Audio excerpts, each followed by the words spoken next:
में अब MNV drain के हिफाजती पुश्ते पर छंडर की मकान पर मौजूद हूँ। यहाँ पर जो है इसमें MNV ड्रेन के हिफाजती पुश्ते पर शुगाब पड़ने से पानी का जो है तेज़ी से बहाव दादू के मुख्तलिफ इलाकों में जा रहा है। ताहम अब ये सूरत हाल है कि बड़े तादाद में इलाका मकीन और गवर्नमेंट की मशीनरी पहुँच कर यहाँ इस शुगाब को बंद करने में मसरूफ़ है। ताहम ये सूरत हाल है कि MNV ड्रेन के हिफाजती पुश्ते के मुख्तलिफ मकामात पर जो है ये हिफाजती पुश्ता कमज़ोर है और पानी का दबाव यहाँ पर अब तक बरकरार है। मुसलसल 1 माह से यहाँ पे पानी का जो है यहाँ दबाव बरकरार होता जा रहा है। मेरे साथ यहाँ पे इलाका मकीन है, उनसे पूछते हैं कि यहाँ शुगाफ की क्या सूरत हाल है। बिस्मिल्लाहिर्रहमानिर्रहीम। इंशाल्लाह शुगाफ बंद हो जाएगा। रात 2 बजे से ये शुगाफ पड़ा है।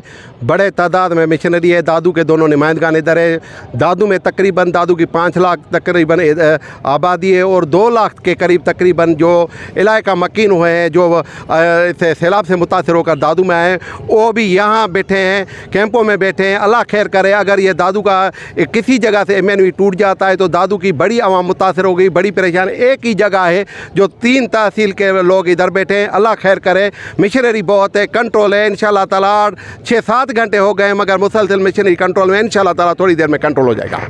जी, आपने सुना कि बड़े तादाद में जो सैलाब मुतासरीन और जो है इलाका मकीन दादू शहर में मौजूद हैं और इस शुगाब को बंद करने में यहाँ के जो इलेक्टेड रिप्रेजेंटेटिव के साथ यहाँ की जो है डिस्ट्रिक्ट एडमिनिस्ट्रेशन और अफराद यहाँ पे इस शुगाब को बंद करने में मसरूफ़ हैं।